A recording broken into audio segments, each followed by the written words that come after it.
We'll call to order tonight's Committee of the Whole for the Auburn City Council meeting for July the 5th, 2022. The City Council should have the minutes from the Committee of the Whole of the June 21st meeting. Are there any additions or corrections to those minutes? Move for approval. Second.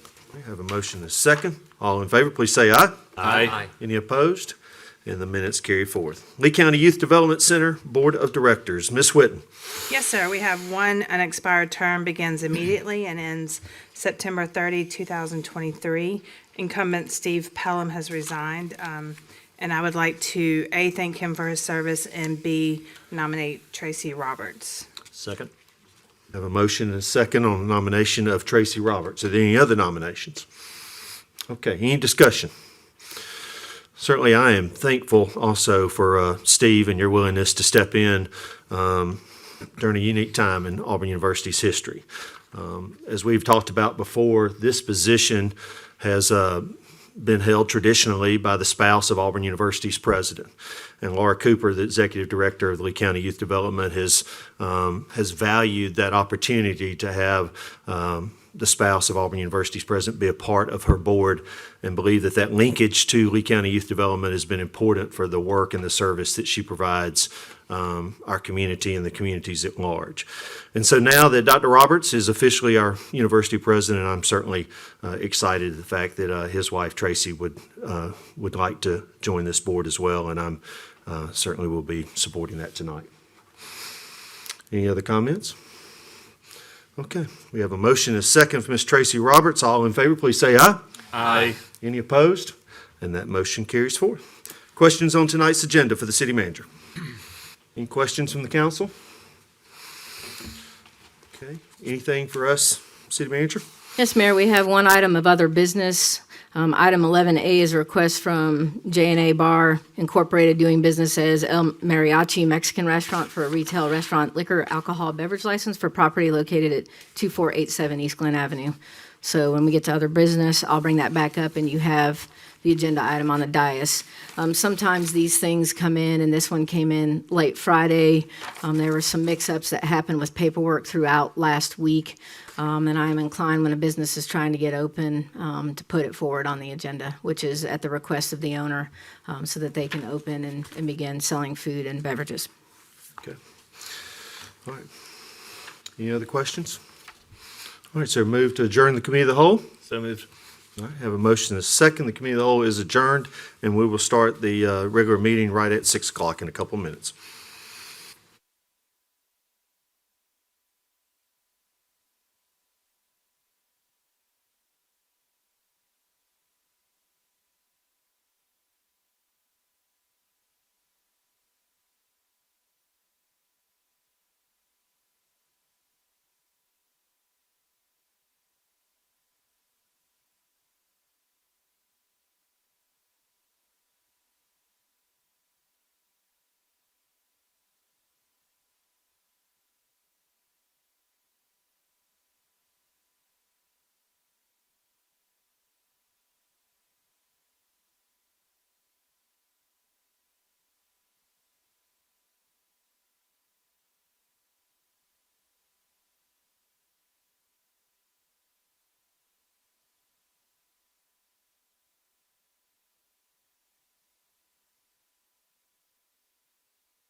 We'll call to order tonight's Auburn City Council meeting for July the 5th, 2022. The roll call, Lindsay. Dawson? Here. Dixon. Here. Griswold. Here. Hovey. Parsons. Here. Stevens. Here. Taylor. Here. Mitten. Here. Anders. Here. Would you please rise for the Pledge of Allegiance and then remain standing for a moment of silence? I pledge allegiance to the flag of the United States of America and to the republic for which it stands, one nation, under God, indivisible, with liberty and justice for all.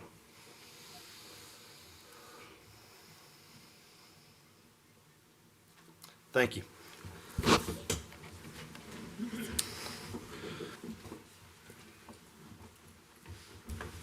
Earlier tonight, during the Committee of the Whole, we recognized and are nominated and approved Ms. Tracy Roberts to be on the Lee County Youth Development Board. And I just wanted to recognize Tracy is with us here tonight, and we certainly are grateful to have you with us. And thank you for your willingness to serve on this very, very important board in our city. Thank you. All right, at this time, we'll recognize our Employee of the Month as well as other employees who do an outstanding job here at the city. This is Mayor Ron Anders. We're proud to introduce you to our July Employee of the Month, as well as many other outstanding Auburn City employees. Today, we're proud to introduce you to our July Auburn City Employee of the Month. I do have a memorandum here written by Katrina Cook, the Director of Environmental Services, sent to Keith Williams, Public Services Executive Director, to Megan McGowan Crouch, the City Manager.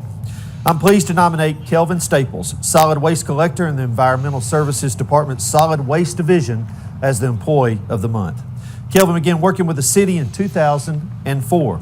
He is dependable, hardworking, and dedicated to ensuring the services that are provided by the Solid Waste and Recycling Divisions are performed to the best of his abilities. Kelvin has served as acting crew leader on several occasions when needed and willingly volunteers to fulfill additional duties. These attributes make him a great asset to the Environmental Services Department. Kelvin remains positive and upbeat when the workday has its challenges. Anytime the Recycling Division has been short-staffed, Kelvin has eagerly stepped up. This added several hours to Kelvin's already long workday and included several weekend workdays. He has extensive knowledge of all collection routes and equipment, and that knowledge allows him to be able to perform any assignment effortlessly.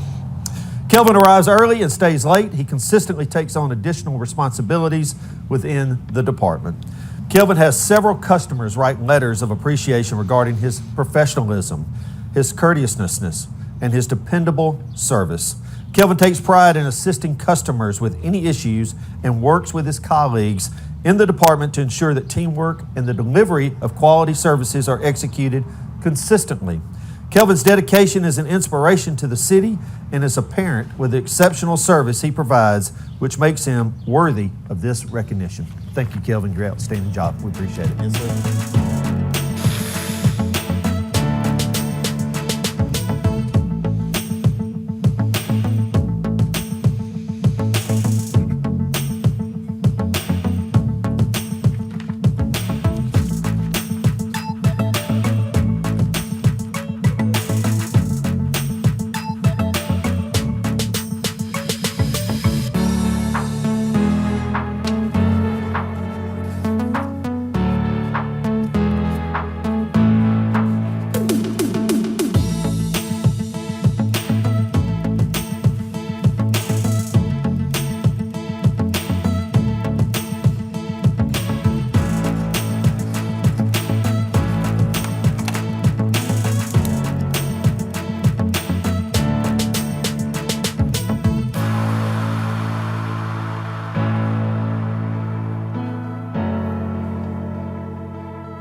Certainly, we're proud of all of our employees. We're certainly proud of Kelvin for being our Employee of the Month and appreciate his great work, and all the best to Willie as he goes into his retirement. But thank you to all of our great employees for what you do here for Auburn.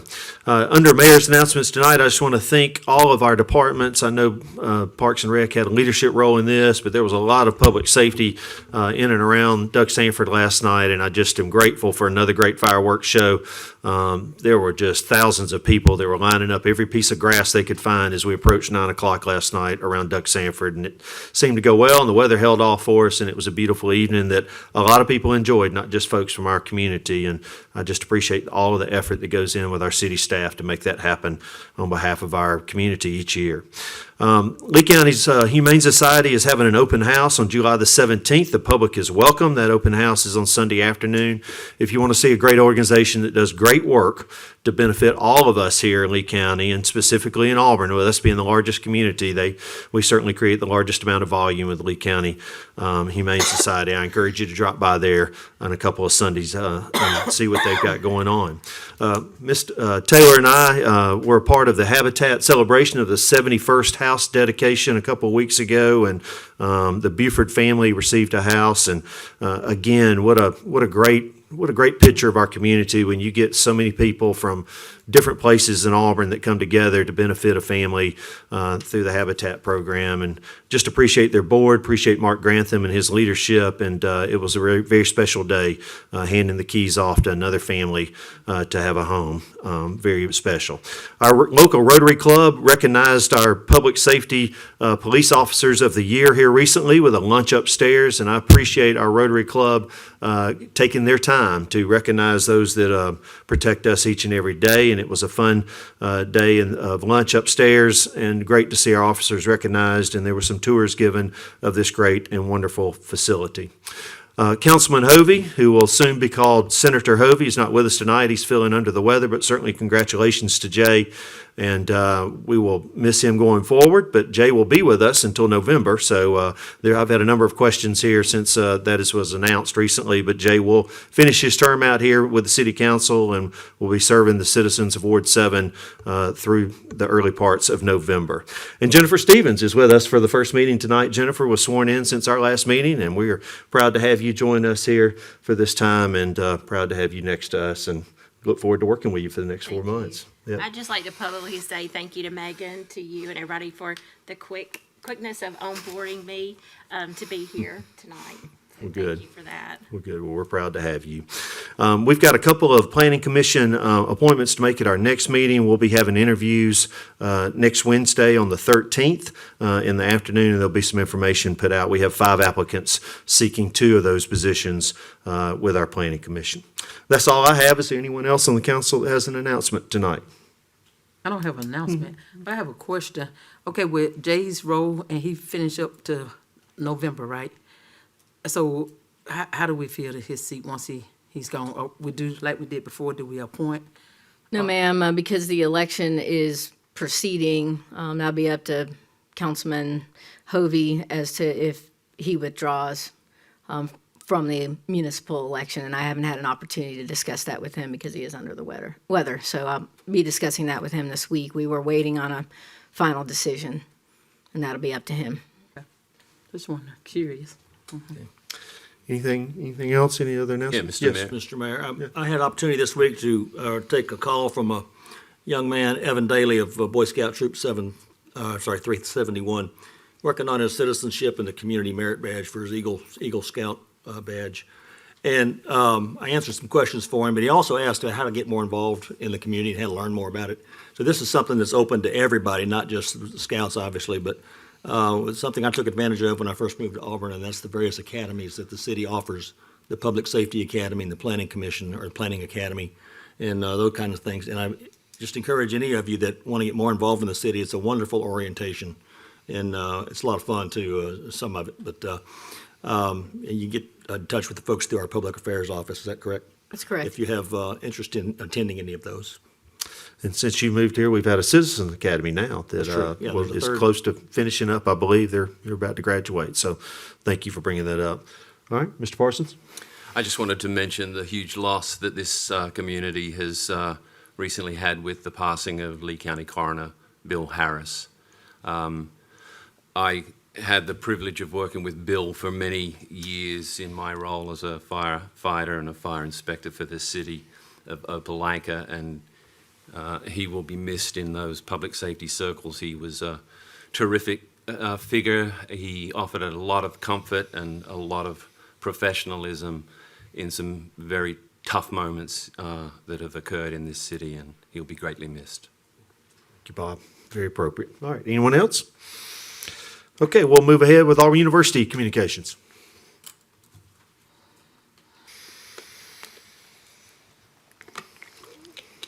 Hello, hello. Hope y'all had a happy 4th. Good to see you all again. Thank you to Judson for filling in for me last week. Pretty short report from me today. We don't have a lot going on this week.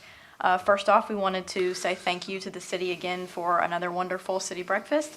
As always, it was great to come together and discuss, more serious topics that are affecting our community, and then also some more lighthearted topics like Jabari Smith. That was my favorite thing we talked about. So thank you again for hosting us for that. Sure. Also, Auburn's College of Human Sciences recently launched a new fully online early child development completer degree program. This is aimed at addressing the nationwide teacher shortage, especially at the pre-K level. And it's created for students who've taken some college classes and want the opportunity to finish their degree. So we're really proud of Auburn for seeing an issue and seeking to address it. And then last thing, the School of Aviation competed in the 2022 Air Race Classic this past month. There were 41 teams total, all women-led, and Auburn's teams placed 2nd and 4th in the race, so we're very proud of Auburn women for representing us well, but not surprised at all that they did. And that's all from me this week, so War Eagle. Thank you, Olivia. War Eagle. All right. Next, an opportunity for citizens' communications on the items on tonight's agenda. If you'd like to speak to the city council about anything on tonight's agenda, please come forward and give us your name and address for the record. Remember, you have 5 minutes. There's one item on our agenda that does have a public hearing. It is item 10A. Yes, sir. Yeah, I'm Robert Wilkins, 261 Denson Drive. Mayor and council, it's great to see y'all here. Such a wonderful day yesterday, being July the 4th. What I'm going to talk about is 8C, 1, 2, and 3. I was surprised when I pulled the agenda. Cannot understand really, and I feel like I'm always negative. I don't want to be negative, okay? But I don't understand why this can't be done when everybody else is done. You as a council, you vote on different things. You have, it's a 5-3, 4-5, whatever kind of vote it may be, but you're still a unit. And that unit should be also when this happens. This should happen when all of you are in. Whoever wins these elections, you should do it all at one time. To do 3 of you, you've been given a gift, okay? Each one of you have. Ward 3, Mayor, and Ward 8. And what you've been given is you've got time now to present to the community what you're going to do, and you're not going to have any opposition. I was in politics since I was 13 years old, and I was the co-chairman for Pickens County for Albert P. Brewer, running against George Wallace. And I thought Albert Brewer was an incredible individual, refined, had great ideas, but then sometimes politics takes people and it just kind of meshes them up, okay? And I think that, Mayor, you have a way to spend some time on the vision that we have in the future. And no one is going to down you now. Also, I'm concerned, let's say that we have some situations where we have some write-in votes. Are you saying, let's say you lose, does that mean that this is no longer valid that you're trying to vote on today, or unanimous type thing? Or is it something that, so I just think it's kind of not a good thing for the community. It's not a good thing, an image for you 3. You're very lucky.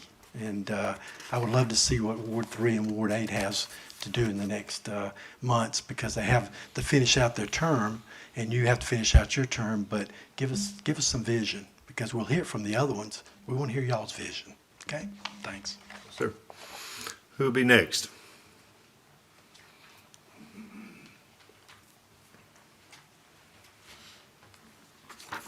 Good evening. Susan Bolt, 1188 East University Drive. I want to speak on agenda item 8E1.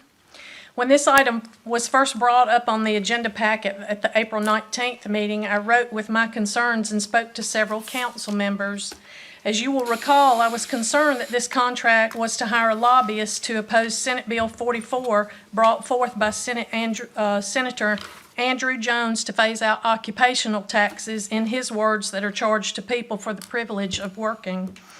As a state legislator, it's Mr. Jones' job to make decisions that affect taxes. When speaking with several of you on the council about this item, I was told that you were never presented with the phase-out information, but were instead led to believe that the revenue would go away immediately. There were no details given as to how this bill would affect the city of Auburn's budget. But as we can see now, the city has a substantial surplus in their budget. But the larger concern is that the city manager did not present all the facts to you, our council members, to make a well-informed decision. And the city manager is asking for an expenditure for a lobbyist to work against our elected representatives. This item was pulled off the April 19th agenda. It's back now, but it's $18,000 more expensive, and the language about lobbying against Senate Bill 44 has been camouflaged and has a more general description as governmental affairs representation. Ms. Bolt, do you understand that this is two different things? The one you're talking about earlier was a state contract. This is a contract with our federal delegation.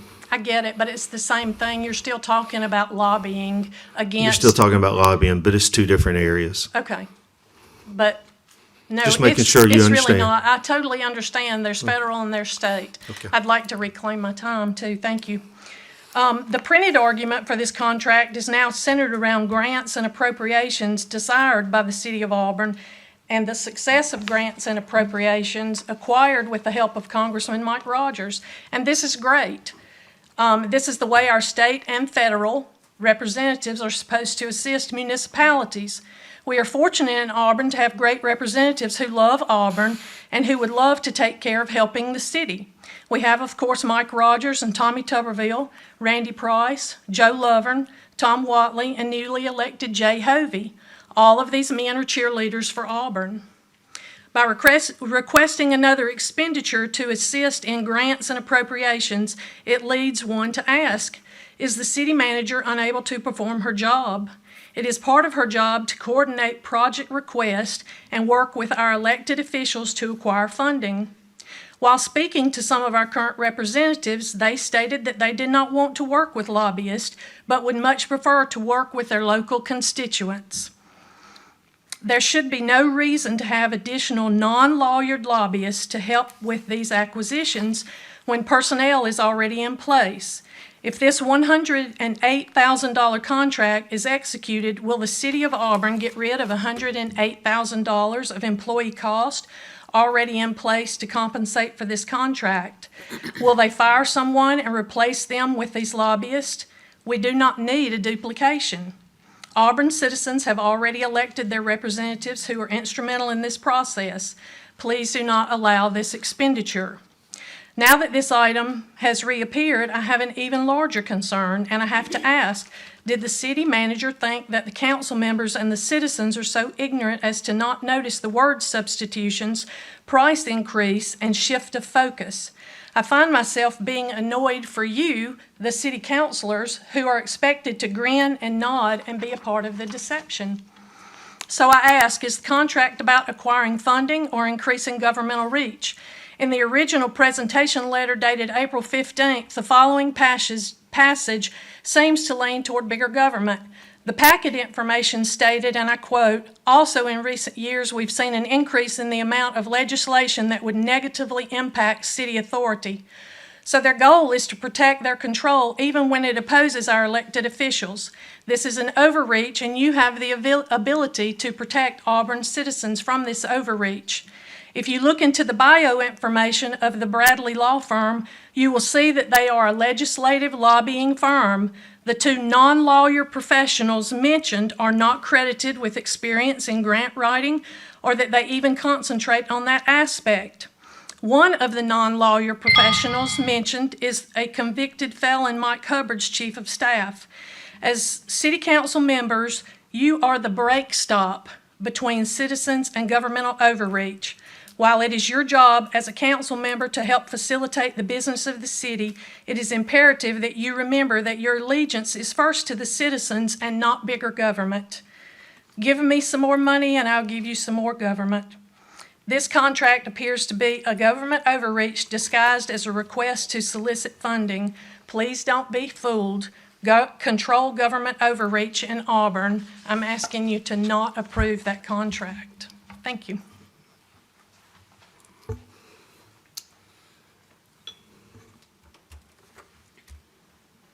I'm very concerned that the accusation against our city manager is that she didn't present all the facts and there was deception. The use of the word deception is unfortunate.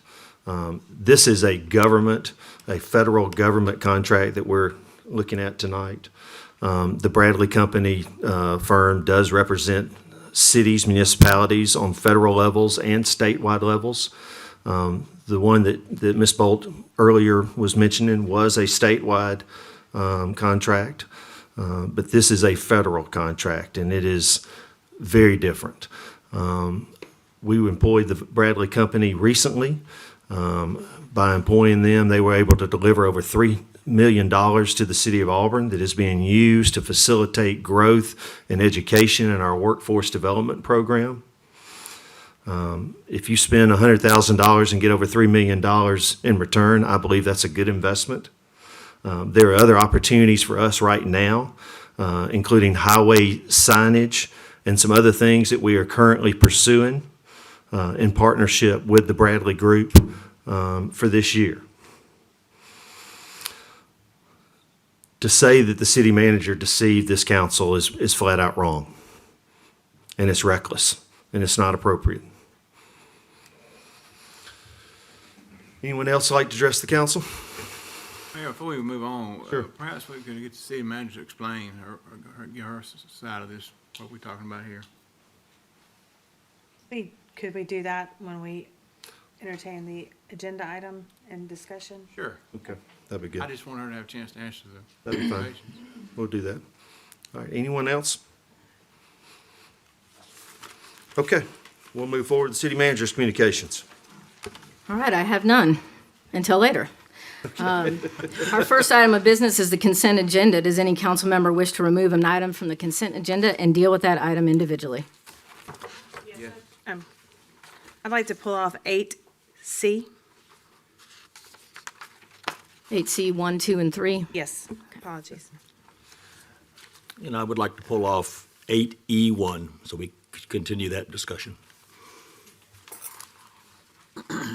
All right. You ready to proceed, Mayor? Anyone else? Okay, so let's go with 8C.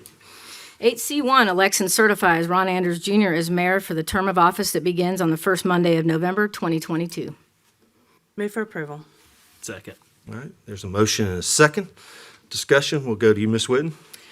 Yes, Ms. Crouch, would you explain to the council the reason why we are seeing this tonight and why why these candidates, myself included, would not be on the ballot in August? Correct. As it says in your packet, Alabama Code Section 114626 requires that when there are no opposing candidates, that we move through the resolution process and declare people elected. That's the simplified format. So we're merely following state law, which we have followed in every election. When there is nobody opposing a candidate, you go on and do this. To clarify, though, nobody's in their new office or term of office until the first Monday of November. But it also requires that names not appear on the ballot. Furthering that discussion that those who are unopposed, their names won't appear on the ballot either. Thank you. Okay. Any other comments or Yeah, questions? I have a question about that, the notion that sufficient people would write in for, say, one of these already confirmed council members or They mayor. can't write in. People are unable to do that. Correct, because the seat has been filled. Thank you. Any other comments? Okay. All in favor, please say aye. Aye. Any opposed? Motion carries. All right. Next one. Item 8C2 elects and certifies Beth Whitten as the Ward 3 councilperson for the term of office that begins on the first Monday of November, 2022. Move for approval. Second. I have a motion and a second, Ms. Whitten. I presume you've made your comments. Yes. Okay, is there any other comments? All right, all in favor, please say aye. Aye. Any opposed? And that motion carries. Item 8C3 elects and certifies Tommy Dawson as the Ward 8 councilperson for the term of office that begins on the first Monday of November 2022. Move for approval. Second. All right, we have a motion second. Any other comments? Yeah, I have a comment. The idea that any of these candidates are unapproachable is just mistaken.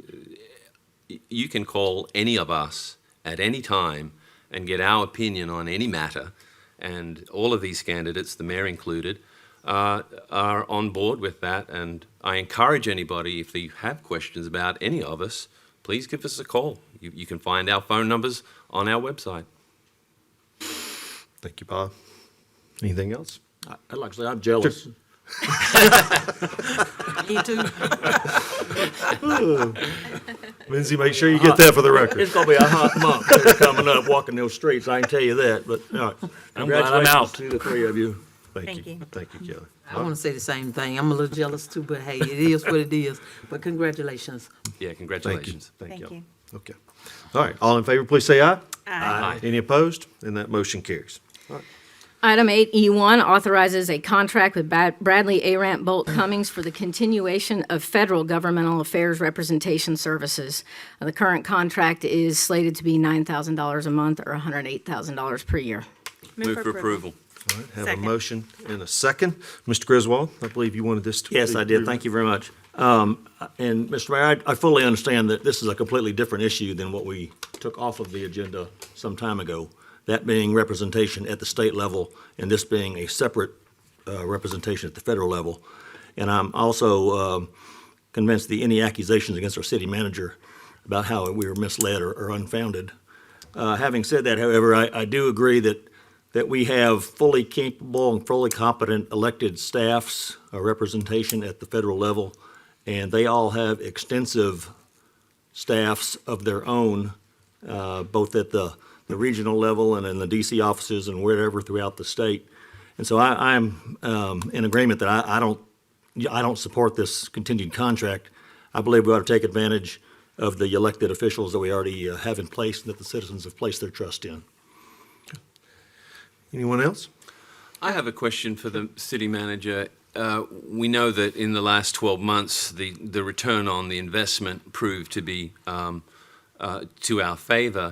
In the event that this issue comes up next year and we have not received any substantial benefit from this contract, does it come under review? Do you make decisions based on the performance of the company? Absolutely. So one of the things that everyone needs to understand is this is actually a month-to-month contract. So at any point in time with 30 days written notice, it can be canceled.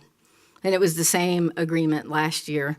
The reason that I proposed it last year to the council was, it's no secret we're a growing community, but beyond our needs for an outer loop, future water sources, all kinds of things that involve federal funding, take that out of the picture right now and just focus on the fact that based on Congress' current temperature, they've decided to do federal appropriations. A lot of people know them as earmarks. And while we have an excellent relationship with the staff of all of our federal delegation, there's a lot of work that goes into the day in and day out of these items, and everybody can't submit a project for every community in the state in which they represent or in their district. And we've got senators that are representing statewide. And so our goal here is to make sure that Auburn gets as much as we can while federal appropriations and or also known as earmarks are going on. At such time that those stop, we may not need representation, but I can tell you there are large regional projects working and will continue to work. And one of the things that's in the hopper is $1 million for interstate warning signboards. Well, there's a number of ways. We're trying to fund that through ALDOT. We're trying to fund it. It's ALDOT funds passed down through our Metropolitan Planning Organization. I will stop at nothing to obtain federal funding for anything we can to keep people safe driving through Auburn. And so we're using all of our resources, but I can tell you there's a lot more to come with our growth, and we're using all of our resources. If I wasn't confident in this, I would not propose it to you. But I want to be sure that the council understands if the majority of you decide at any time you don't want to proceed, should you approve this continuation of this contract, I can cancel it with 30 days' notice, period. There is no long-term obligation. Thank you. I have a Sure. comment and a couple of questions. One, I think it's a great honor and privilege that we have the opportunity for citizens communications, both for items on the agenda and after the meeting for items not on the agenda. And I think it's one that our citizenry should take to heart and not use as a bully pulpit to really say disparaging and inaccurate things about either our staff or this council. And so, Megan, I apologize that you had to bear witness to someone's disrespect and unfounded disrespect at that. A question. We run a very lean staff, as represented in the budget that we are looking at this evening. Our budget for personnel is well under 50%, which is atypical of a municipality our size. What would it cost the city to hire an individual that would spend the appropriate amount of time to follow and track legislation at the federal and even at the state level that would be a benefit and have the same return as this contract would? So we do have in our public affairs office, David Dorton's our director of public affairs, and while he tracks this and manages it for the city, he also handles all of our social media, many other things with the council agendas and so on. So we do a hybridized thing. We build track, but one of the challenges is when you say $108,000 a year for this, and you say, well, you only pay a staff member $90,000 a year or 80, assuming they've got all the contacts and so on to do this. We have a benefit load in there, and we have excellent benefits, and we believe in taking care of our people. It will cost me far more than $108,000 to find and hire somebody to do this work when you're counting salary and benefits, which all hits the bottom line of the budget. Also, I don't have the ability in 30 days to eliminate a position should we not need it. And one of the other things about being lean is we're lean in part. We expect much of our staff, we take good care of them, but also when times get tough, we've been able through attrition and other things to not fill positions, but we have not been in a mode of laying off, and we believe in taking care of our people. So that's why we haven't done it, and we did that calculation before we brought that to you a year ago. And second, I have the utmost confidence that we have a great working relationship with our federal delegation and our state delegation. And I would expect that they would have Auburn's interest present of mind, but would a lobbying firm also be working to help us identify outside of our delegation what our pitfalls and obstacles may be? Yes, and they're also identifying many things. There's a lot of grants out there, and we often, a lot of time what we do is we're spending inordinate amount of time working with them about what our big picture needs are. So they're identifying other sources of funding. And it's easy to say, well, you can have a staff person that does that. I have a budget manager who looks at things. We have a bunch of people looking at things, but if you've ever tried to find federal grants, there's a million and one of them. And we're turning over every stone to get the best benefit out of all taxpayer dollars, including federal funding. We pay a lot of federal taxes here. We should get our piece of the pie. And so we do a lot of work with that. Any other comments or questions? Okay. We have a motion and a second. All in favor, please say aye. Aye. Any opposed? I'm going to abstain. Nay. One abstention, one nay. And I'll just say why I'm abstaining. I work with a legal firm, and I know that in the past, this is just out of abundance of caution. I've worked with Bradley offices before. So Lindsay, did you catch that? Got it. Thank you. That's 5 in favor and One abstention 5 and, yes and 2 no and one Oh, she- abstention. okay. You got that, Lindsay? You got it? One no and No, one 2. 2 noes, Connie? Taylor and Griswold, one abstention. and 1 abstention. Okay. Does that get it? So for those keeping score, it passed. That passes. Thank you. Yeah, thank you. All right. All right, is there a motion to approve the balance of the consent agenda? So moved. All right, have a motion and a second. Any other following questions or? Okay, all in favor, please say aye. Aye. Any opposed? And the consent agenda is passed. All right, under ordinances this evening, item 9A adopts the fiscal year 2023 and fiscal year 2024 biennial budget. This is the second reading. I'll introduce the ordinance and ask for unanimous consent. One second, Mr. Parsons. This is second reading, so we just need to move to Excuse me. approval. All right? Move for approval. Second. All right, we have a motion and a second. Any discussion? At this time, I'd like to offer an amendment. I move to amend the budget ordinance by increasing funding for outside agencies in the amount of $68,473 for fiscal year 2023 and $73,710 for fiscal year 2024. Is there a second? Second. All right, have a motion and a second on that. All right, at this time, Ms. Crouch, we'll go into discussion on the amended. That's For the budget? correct. All right. And you have, the council has before you, at the request of the mayor, I put amendments in front of you. There's a strike-through version, and then there's also two different charts or spreadsheets. One shows, it would be a replacement for page 100 in your books about outside agency funding, and the other one is showing what was requested and what you ended up recommending funding for Absolutely. this amendment. Okay, all right.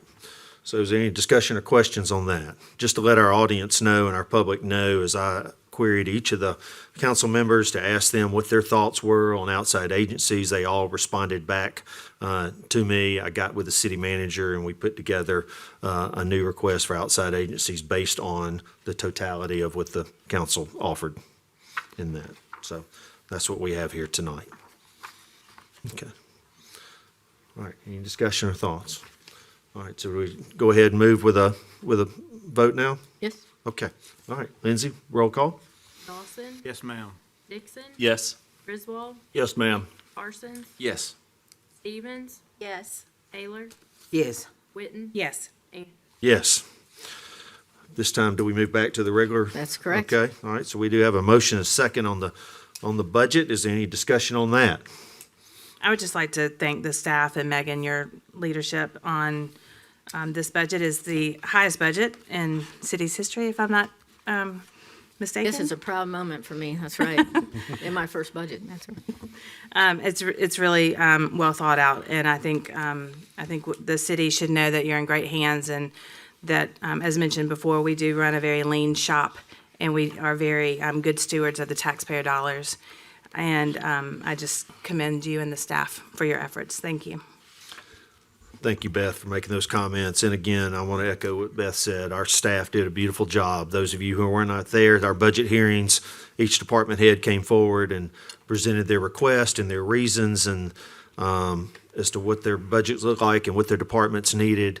It was very, very well organized. There was certainly heavy lifting by different departments in our city, but it was well led by Megan, and I just appreciate everybody's effort. This is a big thing that we do every other year here at the City of Auburn, and it's very important that we can reconcile spending the taxpayers' monies that our citizens provide for us to provide good government to you, and we take it very seriously. So thank you for all that.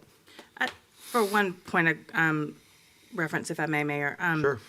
Would you clarify what our carryover, it's not a surplus, and can you describe and explain to the general public what that actually is? Absolutely, but I'll have our finance director do that because she speaks accountant and English. And his carryover, some people believe in English is just we're sitting on the public dollars, and, carryover, generally speaking, you're just referring to carryover and not, I'll do Megan speak for that first, but carryover, we're just moving money from this fiscal year to the following fiscal year, and you actually adopted amendments already to this year's budget, but carryover just means we didn't get something done, or we've ordered things, and supply chain is really, really tough right now, especially in fire trucks, all kinds of equipment. You even had some compactors tonight on your agenda that we're getting the equipment because it's available, and we may not be able to install them until toward the end of football season, but I'll have Allison say it in accountant speak now. Yeah, well, Yeah. you covered it quite well. We may end the year, like fiscal 2021, with a surplus, but a lot of that may be things that are already encumbered.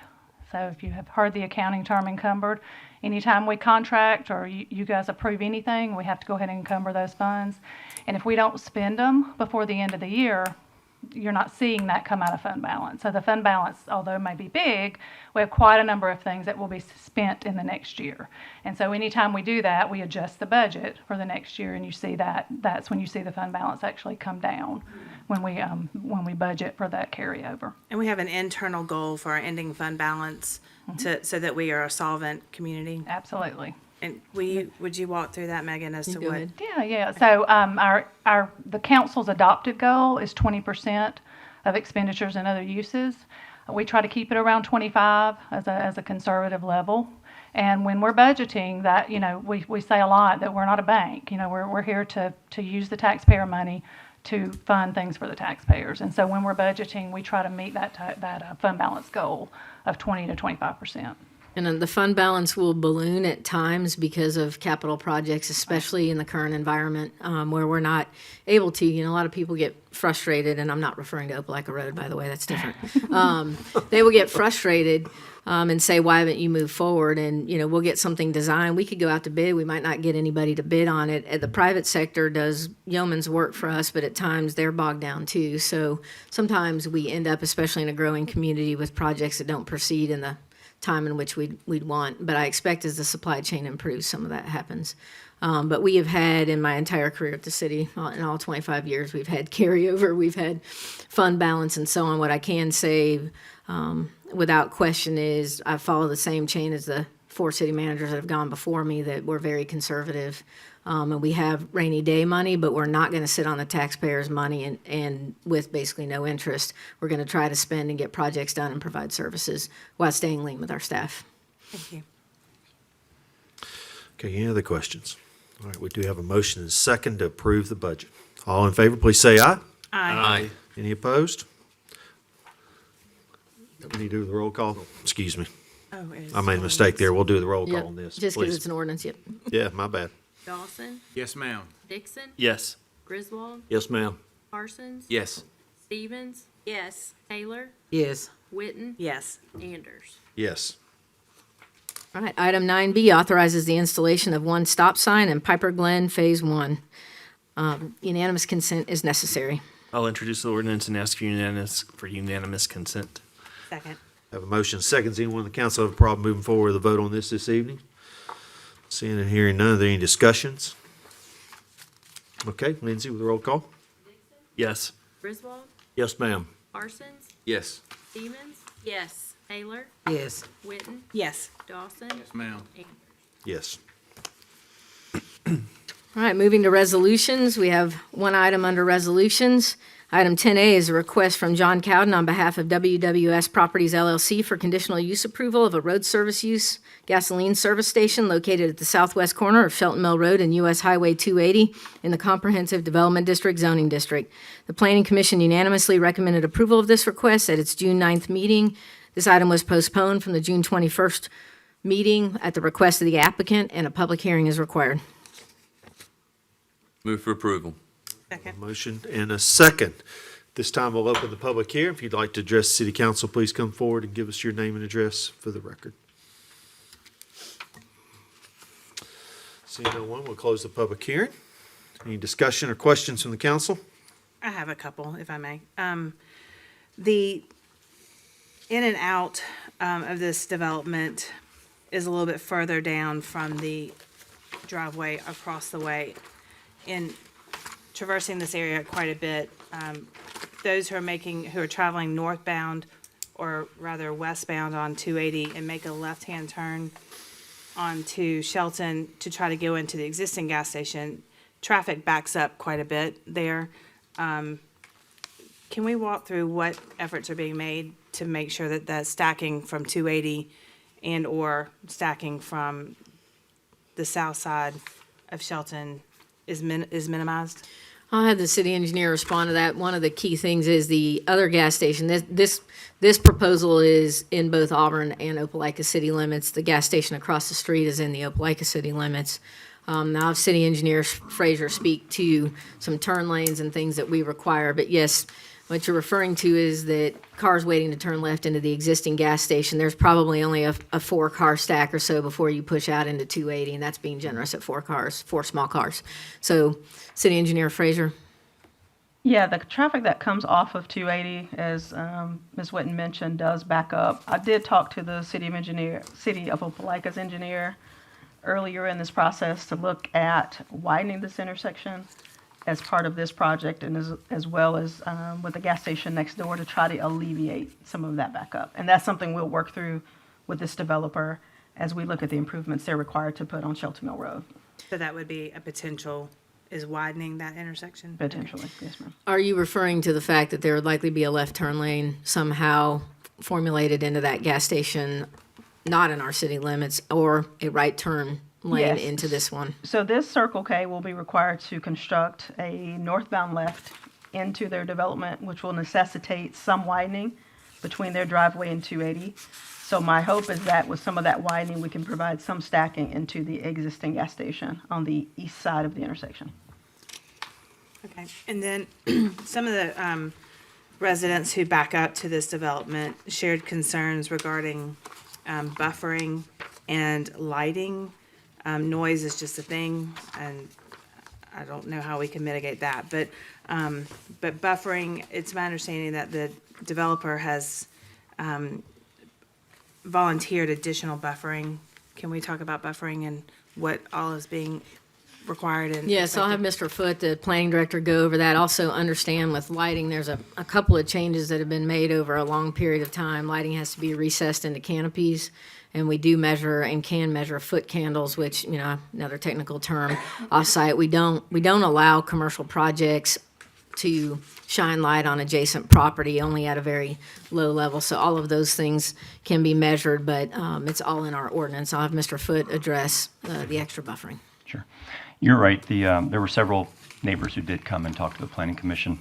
And in addition to lighting, they also mentioned traffic. And so when the Planning Commission recommendation was forwarded to you, it also amended the conditions of approval. And so you only have one condition in your report for this one. But they added, I think I may have, let me look real quick because I think I'm referencing a different one, just to be sure. Yeah, there's not just one condition of approval. Sorry, I got my wires crossed.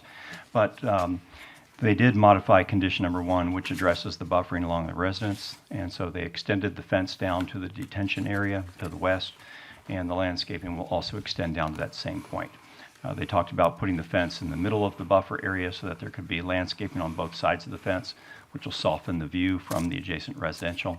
And so I think that the Planning Commission did address those concerns that were mentioned that night. They also took out a condition that was under engineering that addressed the connectivity from this neighborhood to the commercial property just west of this development site, and that was taken out. So I think that also alleviated most of the concerns the neighbors had with they were thinking about cut-through traffic coming through their neighborhood, so that's been removed. Thank you. Yes, that was an additional concern. Yes, thank you. You're welcome. Come in right here.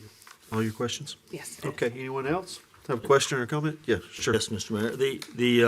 Again, following up on your buffering thing, the map shows an area just called existing vegetation to the, I suppose that's to the east of the property or south of Shelton Mill. I'm not sure exactly how this map is oriented.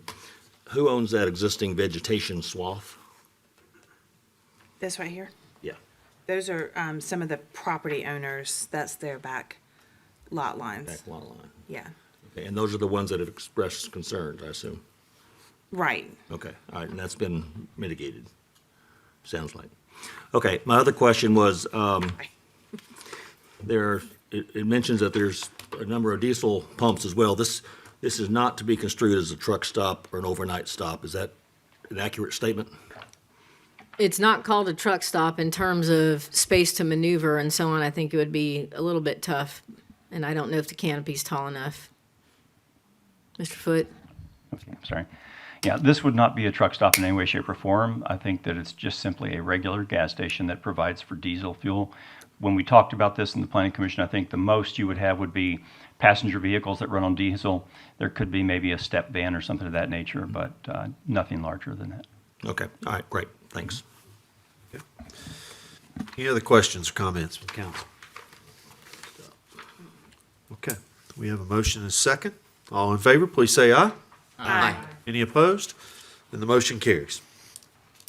Under other business, item 11A is a request from J&A Bar Incorporated, doing business as El Mariachi Mexican Restaurant, for a retail restaurant liquor alcohol beverage license for property located at 2487 East Glen Avenue. Just for reference, this is in what a lot of people know as the former Shakey's building. Move for approval. Second. All right, there's a motion and a second. Any questions or comments? All right, all in favor, please say aye. Aye. Any opposed? And that carries forth. Mayor, those are all the items of business we have for you this evening. Okay, good, thank you. All right, this time we'll have the citizens open forum. If you'd like to address city council, please come forward and give us your name and address for the record. Remember that you have 3 minutes.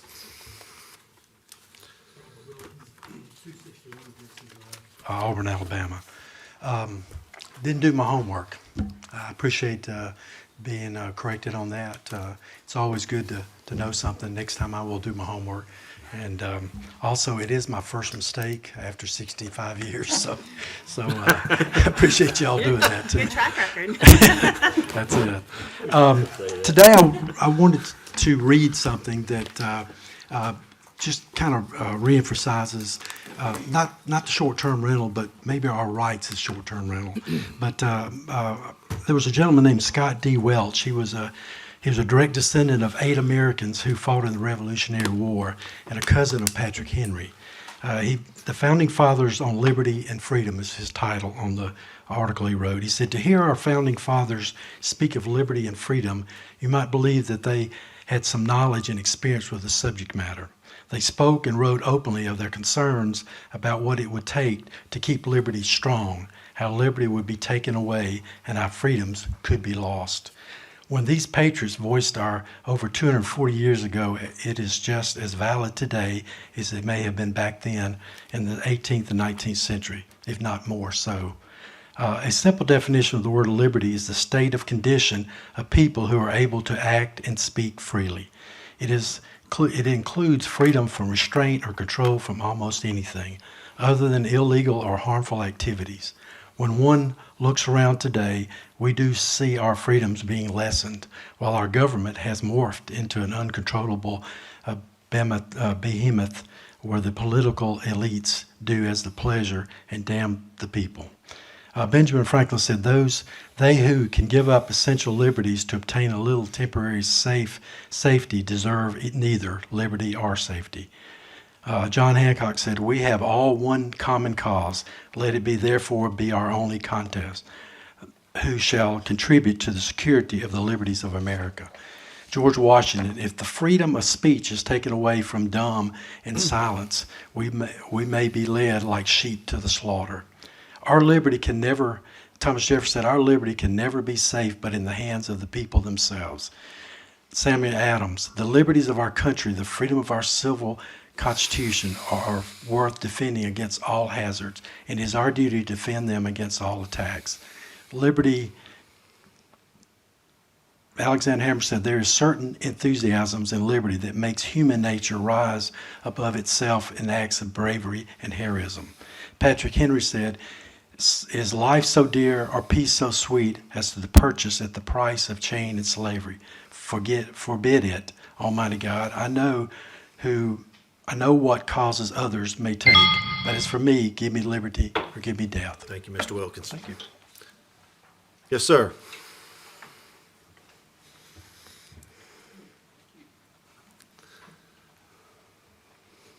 Mayor Anders, ladies and gentlemen of the council, Herbert Walter DeMar Jr., 412 Opelika Road, apartment 111. This is in reference to matters directly related to you all. First, I would like to congratulate Mr. Hovey on his winning the Republican primary. I must caution you that Mr. Hovey does have opposition in the general election. Sheila Reese is running against him, so I know y'all will wish both of them the best of luck.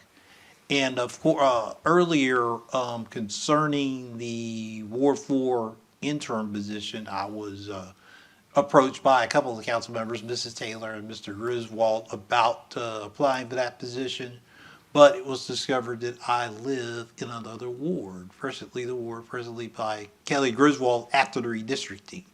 So I think it would be appropriate for me to congratulate you, Ms. Stevens, on being the new Ward 4 representative. I thought it was only fair for me to do that, and I wish you the best of luck in representing the people in your ward. Earlier, in the earlier comments, it was mentioned about the Citizens Academy. I'm presently one of the students, and I hope to finish it when at the appropriate time. So any of you out there are interested, sign up for the next one. It would help you a lot to learn more about how the city functions. Thank you. Thank you.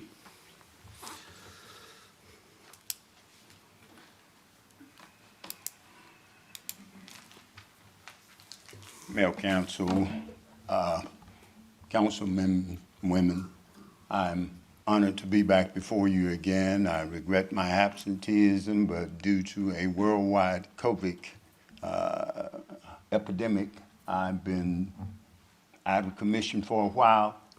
And due to my age and my ethnicity, I have some long-term issues. But why I am here tonight, it seems that I come when I have a complaint, and that's what I understand citizens do, and they bring it before you guys. Well, as most people here know, that being an African American, unless you have lived and walked a mile in my shoes, I've lived through several different phases of discrimination. I'm third generation out of slavery, first generation of educators in my family. Having lived in Auburn, roundabout my family over 100 years, I find it quite appalling that my mother, at 88 years of age, has had to endure, and my family, some of the things that we've had to endure at 814 North College, which I am a part of, a stakeholder in that property. I complained to the code enforcement office about an issue. My family, 40 years ago, we introduced a situation where we had water running on our property, and that was it with the 820 property. I thought it would be proper protocol to go to the city manager and to our code official offices. And I did, and I asked for records. And I noticed that in the records of the code enforcement, it says within 3 weeks if there's nothing happening, but 3 months went by and nothing happened. So I complained about the water that was coming into our guest apartment. This property is bound on 3 sides by woods, street, and everything. So when I complained, looks like within a couple of weeks, I started getting a complaint behind the developer saying that my grass wasn't cut. And this is in my rear yard, which you can't see. My property is 400 and something feet deep. When I appeared to our city manager, what I'm really disappointed at, and went into her chambers of where there was in the conference room, she said to me, and I hate to leave you on this note, I want to say this to Megan. You have not a clue what it feels like to be picked out, to be picked on, until probably someone said something against you tonight. But she addressed me by saying, and I'm going to end it right here, Mayor. Give me one final word. Your time's up. Your time's up. Please sit down. Final word. Please sit down. My conference room. Please sit down. Please sit down. Thank you. Who would be next?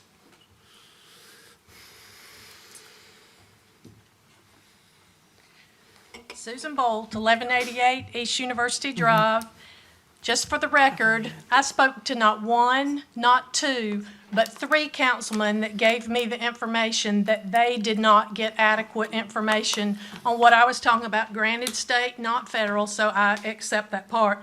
But speaking of a bully pulpit, I spoke last council meeting, and Ms. Whitten, you and Mr. Dawson came for me. I had a legitimate question. When I addressed the council, I made no reference to anyone's character. I merely asked a question about the city government's deviation in citation protocol with regards to the short-term rentals and if there is a 2-tier justice system in Auburn since the mayor's campaign manager was treated differently. I find it interesting that you, sir, felt compelled to defend the mayor's character over this issue. As a concerned citizen, I have the right in this forum to pose my question.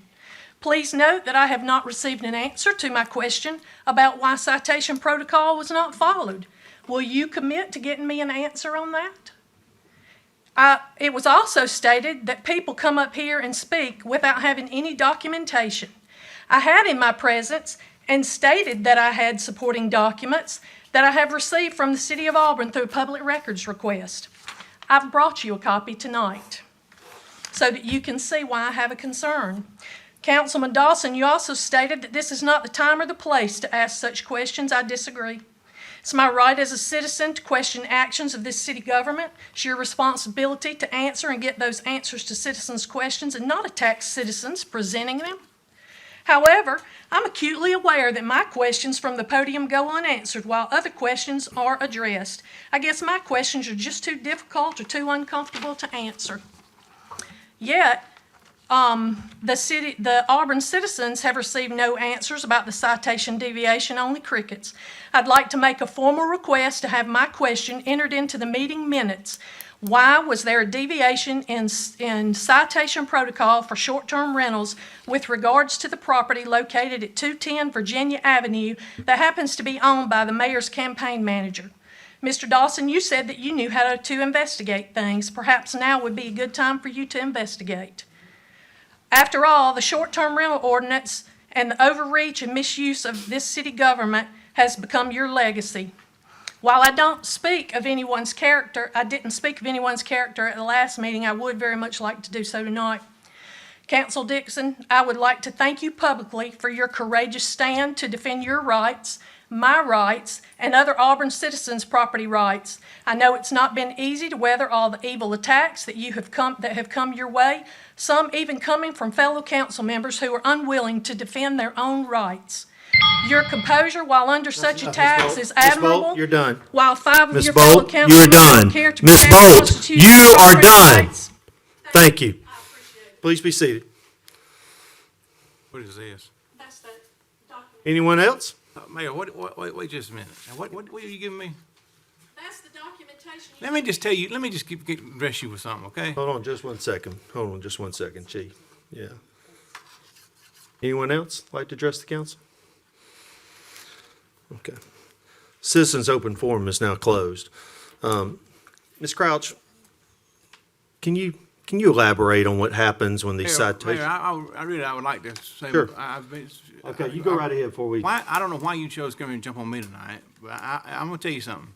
If you come in here or anybody else comes in here and attacks these people sitting on this dais, I'm gonna defend them because I believe them all to be fair and honest people, and I'm gonna do that to anybody. I know how to investigate. I had several cases involving public corruption, but I'm retired from that. What I meant by the wrong place to do it, if you know of public corruption going on in this city, you need to go and meet with your district attorney office and go start there with her, file your complaint with her, she'll get investigated. Then go to, if that don't work, go to the Attorney General's office in Alabama, talk to him, and if that don't work, then go to the federal government and U.S. Attorney's office and get them to work the case for you. That's all you gotta do. I don't know what your deal is with me. I simply spoke what I believe in my heart to be true. And I will always, the last day I sat up here, defend these folks. This is my 35th year serving this city, and my integrity has never been called into question. So I don't know what you think it's funny. It's not funny when you can make accusations about people being dishonest. That's nothing funny about that. I get so tired if something goes on people don't like. All of a sudden you make them. I have never taken an illegal down in my life. You give me $1 million and I'll be here waiting on when you get back. But I get so irritated with people that want to accuse people on this council of making money or getting something because some building is built somewhere. That's not. I don't believe that's ever happened. I don't see how it could happen. So before you get an attack, folks, you need to think of what you're saying. Words mean a lot. Words can be more than a gun. That's all I have, Mayor.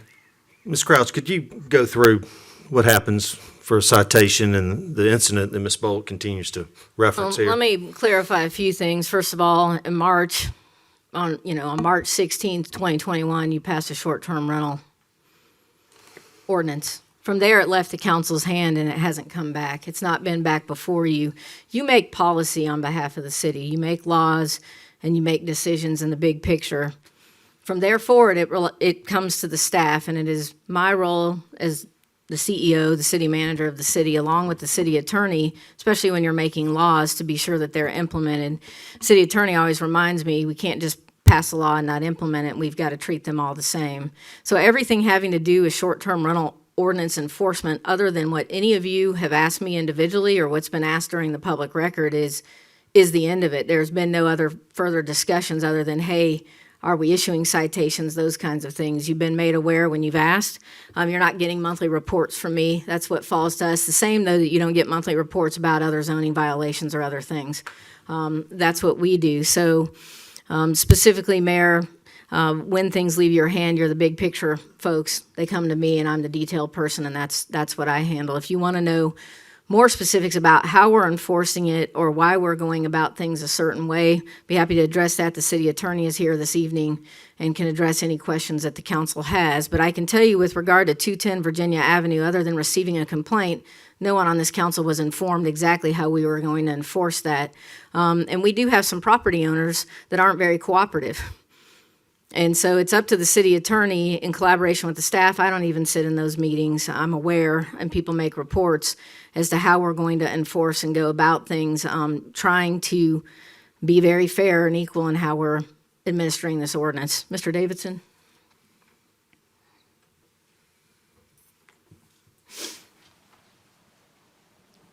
Please, the council, I'll do my best to answer the questions you have. Mayor, you specifically asked about the enforcement of this ordinance. And through a lengthy planning and preparation process with the finance department, with our codes officials, we built a protocol that we have followed from day one, and it's none of your business how we do it or who we're looking at. I don't know that our police chief comes up here and tells you who might be under surveillance, and I don't think that's your job. I think you set the policies and you allow the city manager to carry them out. So I'm going to give you some statistics about what's been done. There's 24,000 households in the city of Auburn, and since March of last year, 106 have been under investigation for violating this ordinance, 106.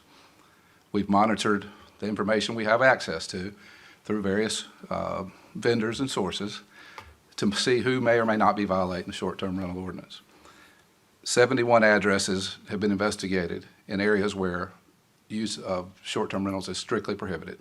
So 71 addresses. And there have been 33 citations issued in those areas. So the balance of those either quit doing it or weren't doing it. So of the 24,000 households, 33 in prohibited zones have been graduated to the next step of our investigation. In those 33 cases, citations have been issued. Of those 33 cases, 29 have come through court and been adjudicated, including one trial, which is now on appeal to circuit court. There are 4 cases currently pending, and there are 2 absentee owners who are dodging service of their citations.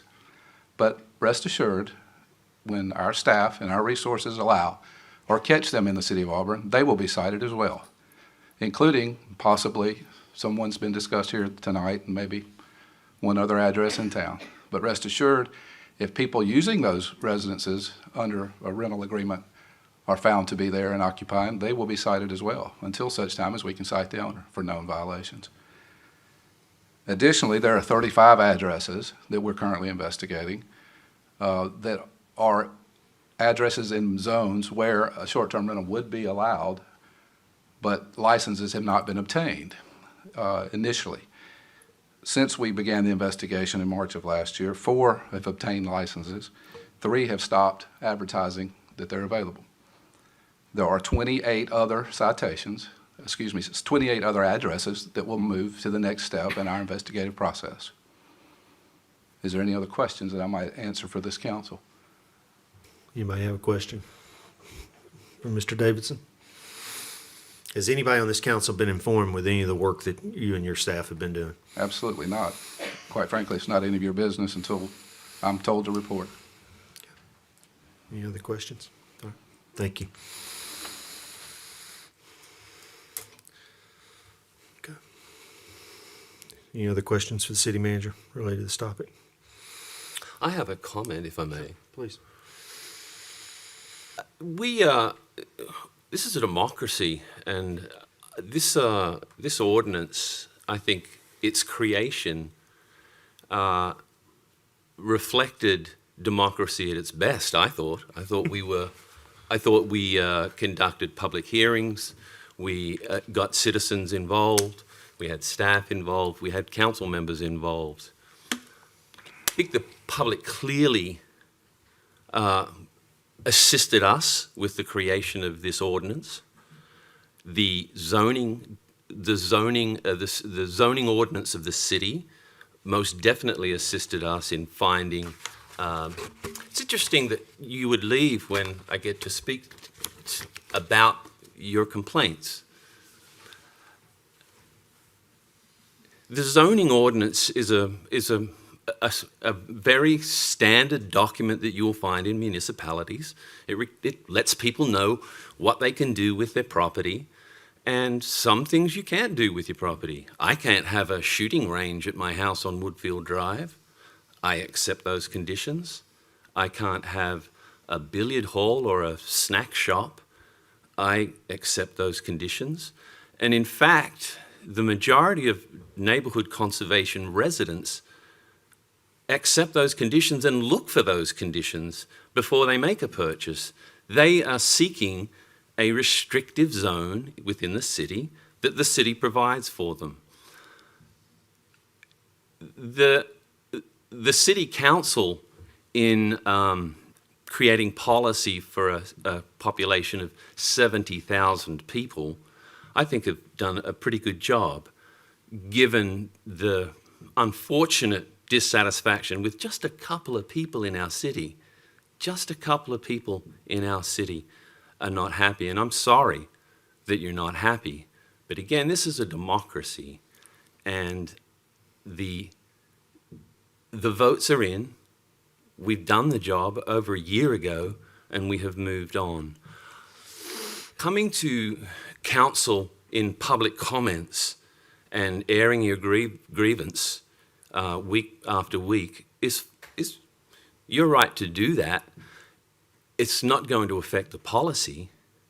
I would suggest that you might find you're still welcome. I'm not saying you don't come, but I would suggest that if you're looking to change the policy, then you're going to have to find allegiance. And it seems like you're awfully alone out there, that there's not a big public groundswell of support for this. We could see the evidence of that in Mr. Dixon's GoFundMe account that's a little ethically shaky, but he asked the public to assist him with his lawsuit, asking for $25,000 of citizen money. And to date, he's received $300 of a $25K request. Does not indicate a resounding support from the public. I'm proud of the work that we've done. I'll certainly continue to support this ordinance as it stands. I will certainly continue in my campaign to put my name on that ordinance. That's all I have to say. Mr. Parsons. Any other comments? They're moved to adjourn? Mayor, I'd like to address, before we go one last time. Yeah, I get a little heated when people come here, we've got 3 minutes to talk and they attack you personally or say that you're dishonest. Folks, I have worked for this city for 35 years. I'm born and raised here in Auburn. I deeply care about Auburn. That's the only reason I'm sitting up here. I'm not sitting up here for the money, not sitting up here for the fame or anything else. It's because I care about Auburn and want to make it a better place to live. I raised my child in Auburn. I have a grandson growing up in Auburn. I deeply care about it. I find other ways to spend my time, but I do it because I want to make sure the citizens of Auburn are treated fairly and get the most bang for their buck as far as your taxes go. So you can say the Bible says a tongue is mightier than a two-edged sword. So a tongue can hurt you worse than a firearm can hurt you. And I don't have much. I'm not a wealthy man. I'm a retired police chief living off a police officer's pension, and I earned every bit of it. But I do it for the right reason, and I do not appreciate being attacked. In 3 minutes, you can say enough to destroy a man's reputation. I have very high character. I was born with it. My daddy had it. My granddaddy had it. And I'll go to my grave with high moral character. So it's something we want to get on just for a while. You can say things in 3 minutes that stay with somebody the rest of their life. Unless you have proof, You should not even hint that some malfeasance are going on. If you have proof or you think it's going on, you should take the proper channels. Getting up here and attacking somebody for 3 minutes and is not going to do it. Thank you. Move to adjourn. We're adjourned.